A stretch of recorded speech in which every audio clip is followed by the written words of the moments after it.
let's talk about the question that's probably been keeping you up at night. Should you buy now or should you wait? If you've been scrolling through listings, running the numbers, and feeling like every headline is telling you something different, you're not alone. One day, interest rates are stabilizing. The next, prices are climbing again. And let's not even get started on the political and economic noise out there, provincial and federal elections, and Trump tariffs. It's enough to make anyone second guess their next move. And the fear of making the wrong move, well, that is so real. Just the other day, a client looked at me, completely overwhelmed, and said, Evelyn, what if I buy now and prices drop? What if I wait and prices go up? Is now a good time to sell and buy? What should I do? I'm so confused. It's something that a lot of people are feeling, and I get it. It's a big decision. I recently worked with a couple who was absolutely stuck. They were renting, frustrated with throwing money away, but terrified of making the wrong move. Some people told them to buy now before prices climb higher, while others warned them to wait for the market to crash. Sound familiar? And here's the truth. There's no one size fits all answer. Waiting could cost you, but jumping in too soon could be a mistake. So how do you figure out what's right for you? That's exactly what we're unpacking today. This isn't just about numbers. It's a personal, multi-layered decision that affects your finances, your future, and your peace of mind. The more you understand your options and the key factors at play, the easier it is to cut through the noise and make a confident choice. To help with that, I brought in reinforcements, three seasoned realtors, each with over 30 years of experience. They've seen it all: booming markets, downturns, and everything in between.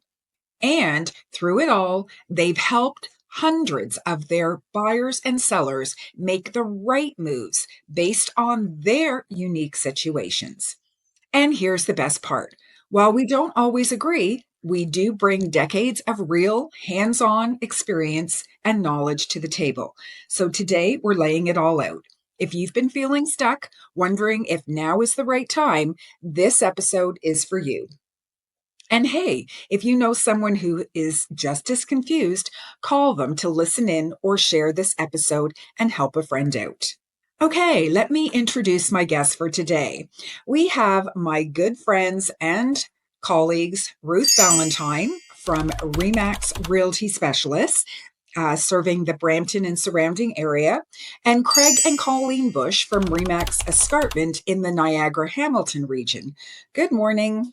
Good morning. So this is, I'm sure, something that you are facing as well with your clients, the confusion as to what to do, what's the market up to. Are you seeing that as well? Definitely. Very often, every day. Yes. So what is one of the most common questions that you're hearing right now? I think most often what I'm hearing is, what should I do? Just as you described. And so when we're unpacking with our clients, I'm doing some equity reviews right now. We're trying to determine whether the interest rate or the price or how each individual thing suits their needs. So one of the things I'm finding right now is that I'm going through equity reviews with my clients, and everybody is at a different place. So there are a lot of people afraid the prices are going to go up because some of the experts are saying prices are probably still rise this year. You know, in Canada, somewhere between 3 and 4%, I think is what they're saying on average. And interest rates, because of this situation with the United States, a lot of experts are saying interest rates will go down, and probably by the end of the month, we may see 3%, but a lot of them are saying they're going to go up. So I think right now it's a time to sit and reflect with each individual person and what their needs are. Right. And I think everybody is in a different place financially and also in terms of risk tolerance, what they can and cannot do. And then it also boils down to, do you need to move? You know, like what is the urgency and what's the real reason behind making that change? Absolutely. There's people that we're dealing with that need to move. There's circumstances that you need to sell the home, etc. And then there's others that have been sitting on the sidelines for years, realizing that it wasn't a good time through the COVID years, through the multiple offers and the escalating prices. And so now we've seen a calm for the last year, basically. Some price ranges aren't as calm. The entry level is definitely a little bit more. You're going to see the multiple offers still if it's priced right. And so it is one of those things that there's never a perfect situation, but based on what we were saying, talk to your agent, be honest about what is going on, what's your motivation, what's your finances, and your risk level and all that. And if those kind of boxes get checked off, then you can make a very logical decision, because it is a good time to buy. You know what? If you're a first time buyer, there's programs in place that you can take advantage of. You can, max out your RSPs right now and get a good tax return. And if you're a first time buyer, you can get that $1,500 credit. The interest rates are good. The market is such that you can actually make offers. We are seeing multiple offers, but you still put offers in with conditions. So as a buyer, it's actually a pretty good market. You have time to think. You're not rushed into making the decisions. But if you're on the fence, you need to talk to your agent, make sure they have a clear-cut picture of what you want. And it can happen so quickly. Sometimes we can make it bigger than it is, but put the criteria in. If it's out there and you've got your financing in order, then it's a matter of, let's see how many boxes we can tick off. And if it doesn't come up, then guess what? You've done everything that you can to do what you can do to move forward. And you have to feel good about that. You're not stuck. You're moving forward. You're always, between yourself and your agent, you're kind of looking at the situation day by day and making progress to see if this is the best time for you. I think that's true, Colleen. I think what everybody has to think about is, if they're considering it and you're looking into the plans and you're making sure that you're planning for the future and doing all the things that you can do through finding out about programs and what programs can help you enhance your down payment, how we can maybe manufacture a down payment by using programs where your parents can help you, and all those things you can do.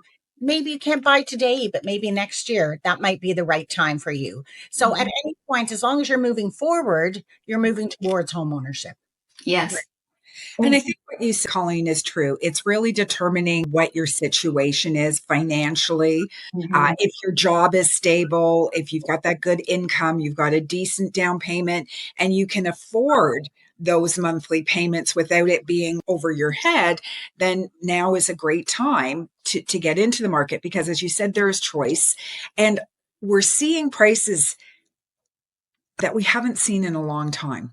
I think a lot of people are really nervous because of that COVID period, of all of those multiple offers where people went crazy and just paid whatever. And then the market corrected. The interest rates were so low at that time. And now they're coming up for renewal and they're seeing that big jump and they're nervous. And I always say, when you buy, you need to buy for all the right reasons. And you need to be able to buy and be able to financially support that house. So what does that mean? It means not going in potentially at your maximum, having some money in the reserve so that if something does come up, you're able to fix that broken dishwasher or stove or whatever it is, right? And to be able to be comfortable. If you can get into it, now may be a good time. I'm seeing prices that I haven't seen in so long, and there's choice. And you're able to do those conditions that we weren't able to do before. So you can do condition on financing and home inspection and insurance reviews. And the sellers as well, they are coming to realize that the market has shifted, and they're often very open to negotiate at the table. Right. Very good point. Yes. And, as agents, we kind of know some tricks of the trade. So as your agent, we can kind of decipher all the homes that have been on the market. And we can give you a list of these homes have been on the market for 90 days or more. And guess what? There's a good chance that they are really motivated. We can help read in between the lines. Maybe it's vacant. All these things and factors that would enable you to get a good price, good closing, and all the things that are important for a seamless transaction to get you into your home. So, it's sometimes not all what meets the eye. You do need an expert to help you to kind of decipher, and that's what we're here for. Okay, so what do you think about the market right now? Do you think it's a buyer's market, a seller's market, a balanced market? What are you seeing in your marketplaces? Because every marketplace is a little different too, right? Mm-hmm. I think we're seeing houses stay on the market longer than they were staying on the market. And oftentimes we see that it may say that the property's only been on the market 30 days, but then when you go in and you look at the history, you can see that that house has actually been on the market for 6 months or longer. And I think that has a big determination. You can see if if there is motivation, have they been reducing their price? Have they been keeping up with the market? Are they following the market down, which is what a lot of people have been doing? So in that case, some of those people are more motivated than others. And of course, if you're a buyer and you're ready to go, you want to buy something now. And there are a lot of people out there that are willing to sell at a lesser price than they were before. And that's an interesting point. We're talking a lot about the buyers, but it's also interesting for the sellers. And you talked about following the market down. And we've all been in the business over 30 years, and we saw that market change in late 89, early 91, where it just sort of overnight went from here to here, right? So the markets are always cyclical. They do ride up and down, but they always come back. And real estate is a solid investment. As they say, they're not making any more of it. But as a seller, when you're pricing your home, sometimes you have this number in your head. When we ask the seller, what do you think your house is worth? Well, one down my street sold for X. And you're like, when was that? Well, that was a couple of years ago. Well, that was maybe during the height of COVID. And things have shifted. And their expectations are still here where the market is now, you know, made a change, and they still want that high number. And some agents, I think, are not strong enough to really tell their clients the truth. It doesn't serve them to say, yeah, your house is worth, 2 million when it's really only 1.5 or whatever. And then they're going, okay, now my house is worth 2 million. I can go buy that other house for, 2.5 because they think they're going to get 2. And all their expectations are based on something that's not real. And then they put it on the market and it sits there and it sits there and they get frustrated. And then, they end up doing this dropping thing. And finally, when they've dropped, a buyer comes in and says, oh, okay, well, they've dropped, 5 times. It's been on the market 6 months. I'm going to drop it even further. So if the sellers really have a good, strong agent who's going to be honest and truthful with them about the market, and this is what the market is, it either is time for you to sell or not, but this is what you can, realistically expect. If you price your house right for the market, you will drive the buyers to the property. They've got so much choice right now. The first step is getting the buyers in the door. Once they come in the door, they have to see the value of the home because they're still maybe checking yours out with another second option. And if you're shown the best and you're priced really strategic, you're going to get those offers and you can negotiate much stronger. Buyers always want to go and see what's brand new on the market. Agents are always want to see what's new on the market as well. And those offers that come in quickly once a property's listed are the ones that get closer to list price, if not over. Just over the weekend showed a house. It was a little underpriced, well, a lot underpriced. But their whole strategic framework for that was to get the people in the door because the market sort of, here and there. We didn't know this was right that weekend where the tariffs were supposed to come in. So there was a lot of unknown and uncertainty. So they priced it a little bit lower. They had 100 people through that house over a few day period, 7 offers on the table, and it ended up selling for above the price. So the market will tell. The whole story was to price it right. Yes. Yes. As agents, we know that the facts are the facts, and whether it's for the buyer or the seller, these are the comps. This is what they're selling for. This is what you can buy them for. And so that's where our expertise comes in, to be able to help you whether you're buying or selling, because our emotional attachment can really get in the way, and we can't allow that, because we will miss the market. And so we have to be very just like a lawyer. Here's the facts, whether they accept it or not.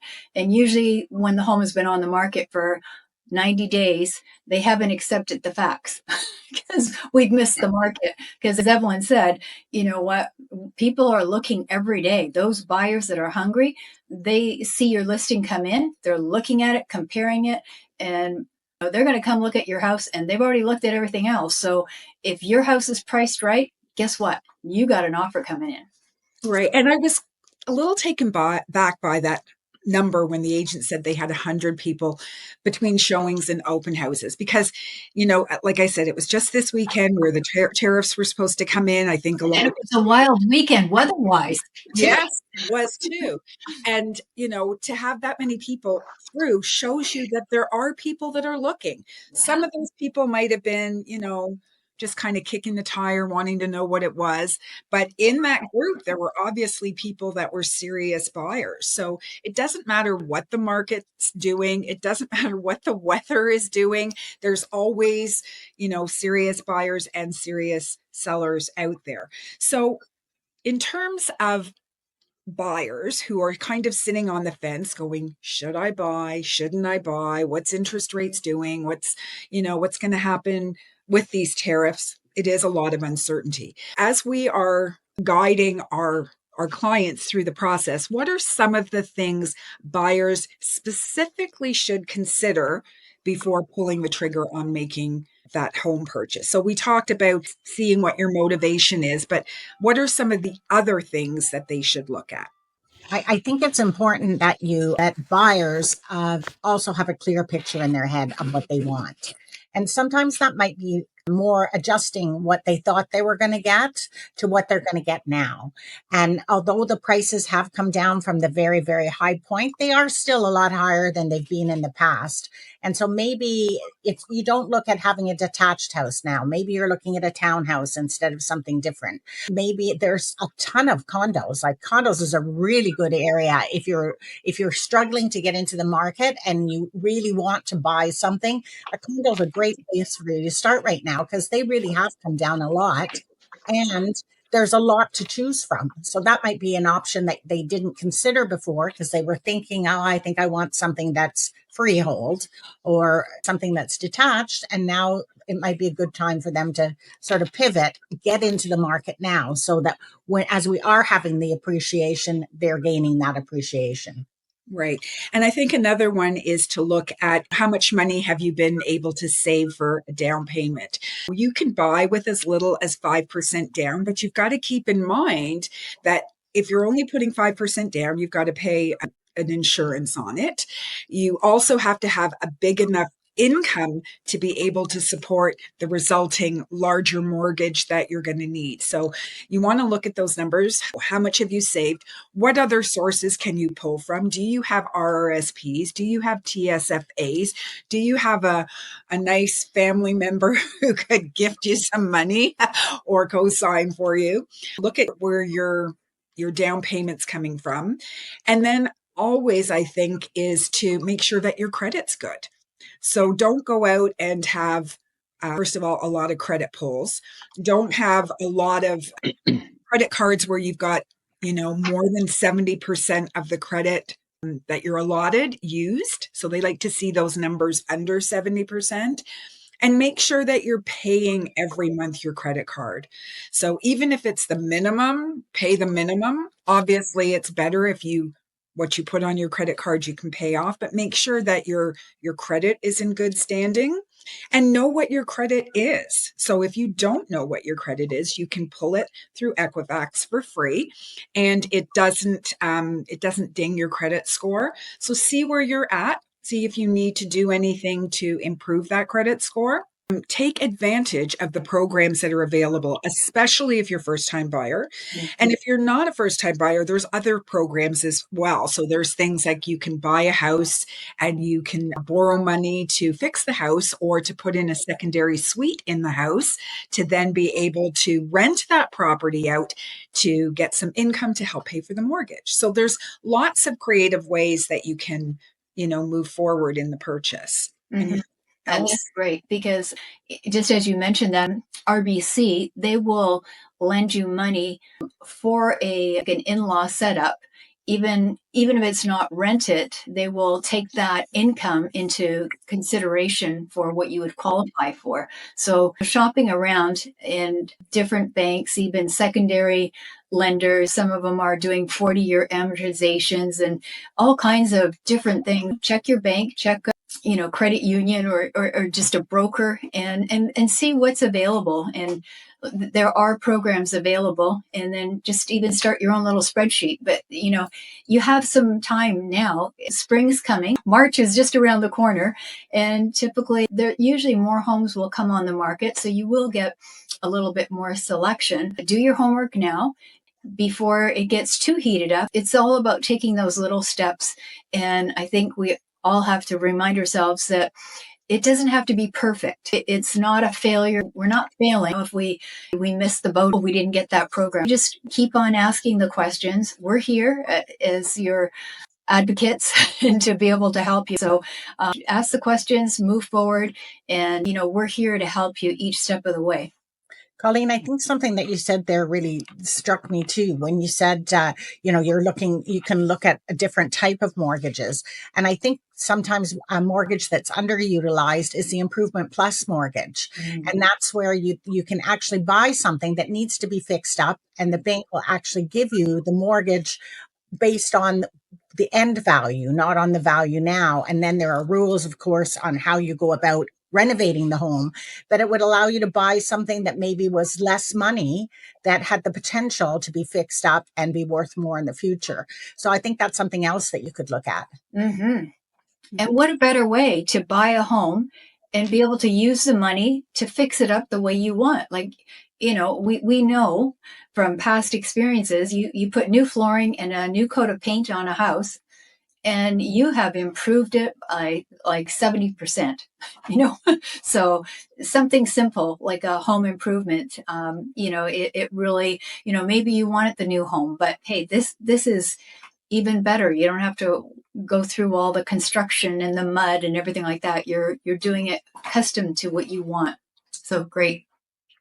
And that's really one of the reasons that having options, that's why most of us strongly recommend at least talking to a mortgage broker. If you go to a bank, and it doesn't matter what flavor, let's call it CIBC, CIBC will tell you what CIBC does. And they're a great lender, and they do have 5 or 6 options, so many closed mortgages, so many open mortgages, and that's it. But when you go to a mortgage broker, a good mortgage broker will have access to 40 or 50 or more lenders, plus potentially private lenders as well, that can offer you so many more options. And at least they give you the option to shop the market. That is their stock and trade. That's their value proposition, where a bank will tell you what they do. A mortgage broker can consider those 30, 40 options and as often do the negotiating for you, so you can get a extremely competitive rate and potentially access to some of these other options that a bank may not offer, such as the Purchase Plus Improvement Program,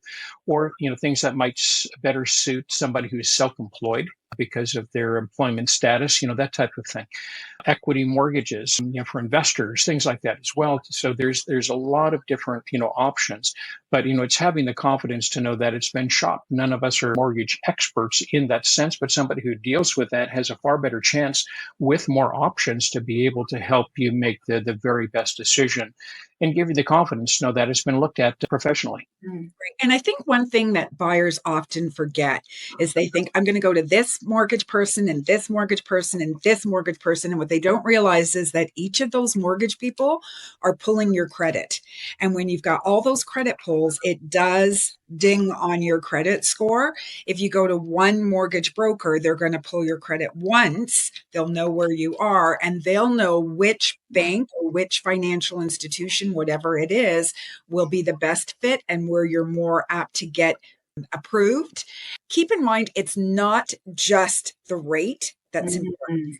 You may get a really low rate, but with a mortgage that you can't increase or blend or take to another property. And if you end up for some reason having to move, you get a job transfer to BC or something like that, and you've got to move and you can't break that mortgage, there's a huge penalty. While if it's a portable mortgage and it's with one of the 5 major banks, you can take that mortgage from here in Ontario and port it to BC. So depending on your situation and talking to your lender, they will know not only which rate will be best for you, which mortgage type will be best for you, and what different features that a mortgage has that will work for your plans, not only now, but in the near future. I think that also brings up another good point when you were talking about the how it has to be set for each person. Another thing I think you have to think of is how long you intend to own the home. If you're only going to own the home for 2 years and then you think you're going to move out west, as you were talking about before, that may not be the best thing to do right now too, because you have to take into your evaluation how much it's going to cost you to sell that home and stuff like that. So you want to make sure that you have enough money, that you're steady enough, that your income's good enough, that you have a job that you feel confident in, so that you know that you're going to be able to stay there in order to build the equity to allow you to move up and not allow you that you're going to have to move in a short period of time. Right. I usually tell people you want to be able to be in that house for at least 5 years. So that if you are, say, a young couple and you're getting married, but you want to have kids right away, is there space for your children? You don't want to have like a tiny little 1 bedroom and you're going to start your family and now you got to move because you haven't had an opportunity to build that equity, as you said, Ruth. So that's a really good point to keep in mind as well. Now, what about for people who say, well, my family, my friends are saying, don't buy now, just wait. The market's going to crash, just wait. The interest rates are going down. What would you say to that? If everything else in their situation says that they're ready to buy, they've got the down payment, their job is steady, they have the wherewithal to actually make a purchase, but then they hear all this noise in the background. What are some of the things that you would say that they maybe should consider? Well, to start out with, it's very easy to be it's very easy to listen to other people's fears. And a lot of that is just finding out, is it founded? Let's talk about it. Let's talk about your employment situation. Is it steady? Do you have any concerns regarding employment? Again, when it comes to some economic thing that's going on, realistically, how much might that affect you? And I think you have to reason with people. We're not going to try to talk somebody into something they don't feel comfortable with. And yet, I think it's fair to examine the reality of their concerns, and without bringing in their family, friends, and whatever. 'Cause frankly, you just go to any type of expert regarding economics, and you'll very quickly realize that experts agree. When you're coming to an idea of, I need to make a decision, or I'm going to be living somewhere. That's the thing. You're going to either be renting or owning, or living with parents, or something like that as well. And all of those things have a cost, as well as an opportunity cost of not acting. We won't ever have all the information. And I think that's just the reality of living in a challenging world, a transitioning world. Things do happen. But I think we can have the confidence once we speak to professionals, mortgage professional, real estate professional, some people to give you counsel to determine, is this something that I should look at, or is something that I should dig my heels and say, not now, not for me, not ever, not when, Mhm. and just take a look at it, critically. Because I think most times when we take a look at it and just realize there's no such thing as a perfect decision, number one. Number two, we won't ever have all the information. Who knows what's going to happen tomorrow? So I think, what is a reasonable amount of certainty that we can act upon? And And then I think at that point, if you have, I know in the military, they talk about, maybe having, 80% confidence that they have enough information. If you wait for 90%, 95%, you've lost opportunity. You need to be able to react and make decisions based upon as accurate as intel as you can get, but you'll never, have all the information you need to make a perfect decision because we don't have foresight and we don't have, ultimately all of the information. But you have to trust yourself. You're going to have enough information when you speak to a mortgage professional, to a realtor, take a look at some of the properties and then make the very best decision that you can. Most people, once they do that, they kind of grow in that confidence level because that's really why you bring people being professional along with you is to have a greater sense of certainty and confidence in making a major decision. Mm-hmm. And that's so good. I mean, even like just this week, we had a couple, they moved to up north, decided, okay, we're moving back after 8 years. The move was on to come back to the Hamilton area, looking around for that bungalow, etc.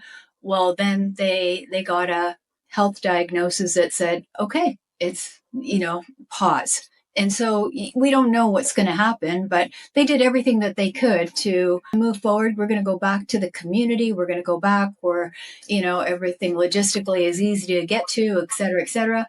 But life happens. And so I think, again, when you have your advocates with you, your agent, you know what, it's like, okay, yeah, you know what, it's pause, stop. And however you want to, sometimes people feel that it has to go all this certain way, but sometimes it takes detours and then you get back on again because things get rectified or whatever, things change and you go in the direction again. I think that idea of having that goal, that's still in the back, but there's other issues that are far more important right now. So this is what's being dealt with. And I think that communicating that for us, I know that we want to help people and we want to assure them that it's okay. This is what you need to be doing. So I think that is important to be clear about what's going on and then letting your advisors help you, whether it's your bank or your agent, etc. And I think that we have to maybe change the expectations that people had from years ago that so you bought a house and it went up a couple of $100,000 in the first year that you had it, Yeah. or you bought an investment of a new property and you could assign that before it closed. I think we're not in that time right now. And I think that if that's your expectation, then you're setting yourself up right now for failure. I think we're back to the time when real estate is a long-term investment and that you have to be looking at how will it suit you in the long term and make the decision from there. I think that's how you're ready. You want to move, you've got the money and you're ready to do it on your terms and in your time frame, but you're not expecting crazy gains like we had a few years ago. Mm-hmm. Such a good point. You know what? Like you're creating a lifestyle and trying to navigate all the things that are involved with that, of which a house is one of them. But there's many other things. So, I think it's that long term looking at it. It's a multifaceted. But how is this taking you to the next step? And so it's good. It is a long term investment as best as you can. Sometimes you got to sell because you got to sell. Right. So back to the question, the $1 million question, is now a good time to buy or should I wait? I think what we all agree is that it really depends. It depends on your specific situation. What is your motivation and your need to buy right now? What is your financial capability to be able to afford to make that purchase? And here's a little tip too. By speaking to your mortgage broker or even your realtor, we can actually break everything down for you with a net sheet. So it's not only your principal and interest payments and your taxes, but what is it going to cost you for your heating and hydro? What is it going to cost you for your land transfer tax? What rebates are you entitled to? What is your legal fees going to cost? So break everything down to what you're going to need in terms of the bulk money up front and then the continuing payments that are going to be down the road so that you feel comfortable. And if you're selling, that's what we can do as well. This is what you're going to sell your house for. Your biggest payout is going to be your mortgage. So, taking out your mortgage, taking out your real estate, your legal, your moving costs, what are you net left with net, and see if it makes sense. See if it allows you to do what you want to do moving forward. So it's that what do I want to do? And am I financially able to do it? And I think those two things put together will make you have a feeling. And if that feeling is, I feel comfortable with this, I feel confident with this, then it's probably a good indicator that now may be the time for you to start looking into it, right? Mhm. Reminds me of Yes. when back in the old days, you always felt good when you did your homework. Like you think, yeah, yeah, yeah. Well, same thing with your real estate. Do your homework and you'll feel good, whether it's a good feeling that yes, now's time or no, not the good time. And either answer is okay. And if you talk to us or any good realtor, they may say, this is your situation. I don't think it's a good time for you to buy, or I don't think this is a great house. Lately, I've been telling people, this is not a good house. Let's like not go there. And they're like, you're saying that? And I'm like, I just don't think it's the right house for you. I don't think long term it's good. You're buying this house, you're thinking you're going to be able to do all these upgrades and fix, and you don't have the money to do it or the time to do it. So it's okay if it's not the right time as well. Mhm. But the whole idea is just to look into it if you're thinking about making a move and see if it's right for you based on your specific situation. You need to trust your instincts. And I think a lot of people are very intuitive. And like Evelyn was just sharing, I think you're going to know if it's right and you're making the steps, take some steps. Does it feel good? How am I sensing this? And you have to trust your instincts. And I think most people, when they look back, they even say, this was easier than I thought. And it just feels good, and so I think it's the idea of, take the step. If this is something that you're interested in, get some advocates, as Colleen mentioned, on your side. Get some people that you can trust. And again, we have stable of trusted mortgage advisors and lawyers and stuff like that as well. And I'm sure all you guys do as well. That you can help build the stable of advisors so that you can feel more comfortable along the steps. And like we said, if it's until you know in your heart, it's no. And once you have that confidence in the reassurance that you're going along the right route, you're going to feel that. And it's going to translate into just feeling more confident to make what is going to be a big decision, but one that traditionally is just reaped people just tremendous rewards. Another thing that you've got to keep in mind is that when you're in your house, you've got to live somewhere. So investing in yourself and investing in a home is a great way not only to feel good about paying your mortgage and not paying a landlord's mortgage, but you also, when you're in a home, I can remember my very first home, I actually liked paying the bills because they were my bills. And they weren't Mm. someone else's. And I know that in the first year, it was a little harder because I didn't get to spend as much money on, let's say, the clothes I wanted, but I loved going to the grocery store because I had allocated that money for there and I could go there and enjoy that. So I think sometimes we underplay the actual enjoyment you get out of owning your own home and the pride of ownership that comes with it. And then the long-term equity that you're building by actually moving forward. So yes, I think it's a good time to buy a house. I agree. And it's funny, I was just listening to another podcast and they were talking about how for Canadians, most of them are going to get their wealth through real estate. And you think about all these baby boomers who they say have all this money. Why do they have all this money? Is they made the sacrifice years ago, because it is a sacrifice, as I think It is. Craig was saying at the beginning, to buy a home. They made those sacrifices and now they're reaping the benefits of that. So if anybody has questions about real estate and they're looking in the Brampton, Mississauga area, Ruth Valentine is your girl. Ruth, how can our listeners reach out to you? Oh, no problem. You can reach me at 416-779-8732. And Natalie and I will be happy to help you with all your real estate needs. And if you're looking at the Niagara, Hamilton area, Colleen and Craig Bush with the Bush Realty team. And what's the best way to reach out to you?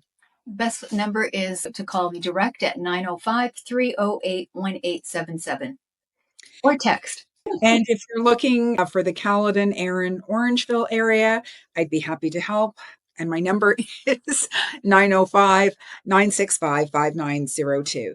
Thank you so much, Ruth, Colleen, and Craig, for joining me this morning and for all your great insights. As always, it's fun to have these conversations. And thank you to our listeners for tuning in. Until next time, it's Realty Bites, conversations on real estate and lifestyle.